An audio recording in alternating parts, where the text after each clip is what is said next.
بسم اللہ الرحمن الرحیم۔ السلام علیکم ورحمۃ اللہ وبرکاتہ۔ قرآن سے سیکھو، یہ جینا سکھاتا ہے۔ حضرت یوسف کو بھائیوں نے باپ سے دور کیا، باپ کی محبت اور بڑھ گئی، قتل کرنا چاہا، ناکام ہو گئے، غلام بنا کر بیچا، وہ بادشاہ بن گئے۔ لوگوں کی سازشوں اور چالوں سے نہ گھبراؤ، اللہ کی قدرت پر بھروسہ رکھو۔ اگر راستے میں روک روک کر ہر بھونکنے والے کتے کو پتھر مارتے رہے تو کبھی اپنی منزل پر نہیں پہنچ سکتے۔ اتنے رشتوں کا کیا فائدہ جب ہر دکھ تکلیف اکیلے ہی کاٹنی ہے۔ لہذا خود کو مضبوط کر لے تاکہ اپنا غم خود اٹھا سکے۔ سانپ صرف تب دھنستے ہیں جب وہ خطرہ محسوس کرے، جبکہ انسان وہ مخلوق ہے جو کسی بھی کیفیت میں ہو، زہر اگلنے سے باز نہیں آتا۔ خوبصورت چہرہ بھی بوڑھا ہو جاتا ہے، پرکشش جسم بھی ایک دن ڈھل جاتا ہے، لیکن ایک اچھا انسان ہمیشہ اچھا انسان ہی رہتا ہے۔ یہ دنیا بہت خوبصورت اور پرامن ہو سکتی ہے اگر ہر انسان دوسرے انسان کو زندگی گزارنے کا وہی حق دے جو وہ اپنے لیے چاہتا ہے۔ کبھی بھی کسی کو کمتر نہ سمجھنا، کیونکہ 10 روپے کا پین بھی 10 کروڑ کا چیک سائن کرنے کے کام آتا ہے۔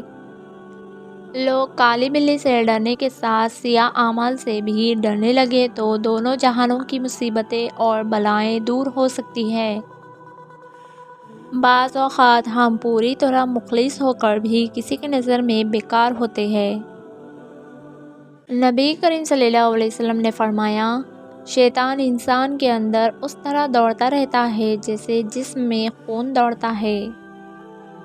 بہت سارے تعلقات آپ کی مالی حیثیت کی وجہ سے قائم رہتے ہیں۔ جب تک آپ لوگوں کو کھلاتے پلاتے رہیں گے، تعلقات قائم رہیں گے۔ دشمن بنانے کے لیے ضروری نہیں کہ آپ کسی سے لڑائی کریں، بس حق اور سچ بولیں۔ بے شمار دشمن آپ کو اپنے خاندان میں ہی مل جائیں گے۔ والدین سن لیں، اگر آپ کے پاس اپنی اولاد کی تربیت کے لیے وقت نہیں تو معاشرے کے پاس اس کے بگاڑنے کے لیے بہت وقت ہے۔ پھر شکوہ مت کرنا۔ جان بوجھ کے کسی کے دکھ کا سبب نہ بنیں، کیونکہ دکھ کی سختیاں چہروں سے تو رخصت ہو جاتی ہے لیکن وہ انسان کے اندر اتر کر گوشے گوشے کو ویران کر دیتی ہے۔ زندگی سے میں نے یہ سیکھا ہے کہ دھوکہ بس وہ نہیں دیتا جسے موقع نہیں ملتا۔ حق ان پر جتایا جاتا ہے جو اپنا فرض محسوس کرتے ہیں، مگر جو فرض کو بوجھ سمجھے ان پر حق جتانا حماقت کے علاوہ اور کچھ نہیں ہے۔ ہم ایسے منافق لوگ ہیں کہ کسی کی تکلیف کو اس کے گناہوں کی سزا سمجھتے ہیں اور اپنی تکلیف کو آزمائش۔ عزت نفس لمبی زبان یا مغرور کردار نہیں، عزت نفس یہ ہے کہ آپ ہر اس چیز سے دور ہو جاؤ جو آپ کی بے قدری کرے۔ کبھی کبھی لوگ میٹھی گفتگو کر کے آپ کو عزت نہیں بلکہ دھوکہ دے رہے ہوتے ہیں۔ تیری زبان کترنا بہت ضروری ہے، تجھے یہ مرض ہے کہ تو سچ بولتا ہے، جو بھی یہاں بولے گا اس کی زبان کتر دی جائے گی۔ کپڑے جسم کو ڈھانپ لیتے ہیں لیکن گفتگو ایک پل میں انسان کی اوقات دکھا دیتی ہے۔ حالات دیکھ کر ساتھ چھوڑنے والوں یاد رکھنا، وہ مقدر لکھتا بھی ہے اور بولتا بھی ہے۔ آپ کبھی بھی لوگوں کی سوچ کو اپنے بارے میں تبدیل نہیں کر سکتے، اس لیے لوگوں کی پرواہ کیے بغیر اپنی زندگی اس طرح سے بسر کیجیے جو آپ کو خوشی دے۔ دولت ایک ایسی تتلی ہے جسے پکڑتے پکڑتے آدمی اپنوں سے دور نکل جاتا ہے۔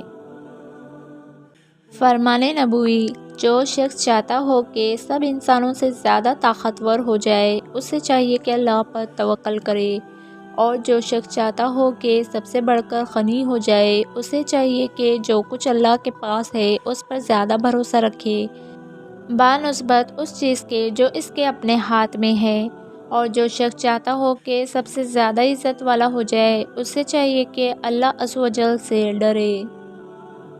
فلاح اس نے پائی ہے جس نے پاکیزگی اختیار کی اور اپنے پروردگار کا نام لیا اور نماز پڑھی۔ لیکن تم لوگ دنیاوی زندگی کو مقدر رکھتے ہو، حالانکہ آخرت کہیں زیادہ بہتر اور کہیں زیادہ پابدار ہے۔ رازدار جتنے کم بنو گے، دھوکہ بھی اتنا کم کھاؤ گے، کیونکہ آپ کی کمزوریاں ہی دشمن کو طاقتور بناتی ہے۔ فرمانے امام جعفر صادق علیہ السلام فرماتے ہیں، جو تمہاری عزت کرے تم اس کی عزت کرو، اور جو تمہیں سبق سمجھے تو تم اس سے اپنی عزت کو خود بچاؤ۔ رزق کئی شکلوں اور صورتوں میں آتا ہے۔ یہ والدین ہو سکتے ہیں جو ابھی بھی آس پاس ہے اور صحت مند ہے۔ یہ پورا دن آرام کا ہوتا ہے جس میں ایسے لوگوں آس پاس ہے جو حقیقی معنوں میں پرواہ کرتے ہیں۔ دماغ اور جسم کا صحت مند ہونا بھی رزق ہے۔ تمام نعمتیں پیسوں کی شکل میں نہیں ہوتے۔ ہم سب مشکل کام کرنے سے گھبراتے ہیں، حالانکہ آسانیاں مشکل کام کرنے سے ہی پیدا ہوتی ہے۔ گفتگو کے لیے منہ انسان اپنا کھولتا ہے، مگر تربیت اس کے بڑوں کی بولتی ہے۔ شاید اسی لیے کسی نے کیا خوب کہا، عادتیں نسلوں کا پتہ دیتی ہے۔ جو مرنے سے پہلے آپ کو چھوڑ جائے انہیں مرا ہوا ہی سمجھا کرے، اذیت سے جلد نکل آئیں گے۔ جو شخص اپنے مومن بھائی پر نازل شدہ مصیبت پر خوشی کا اظہار کرے تو وہ دنیا سے اس وقت تک نہیں جائے گا جب تک خود اس میں مبتلا نہ ہو جائے۔ جب دو مسلمان آپس میں ملتے ہیں اور مصافحہ کرتے ہیں تو جدا ہونے سے پہلے ہی اللہ تعالیٰ دونوں کے گناہوں کو بخش دیتا ہے۔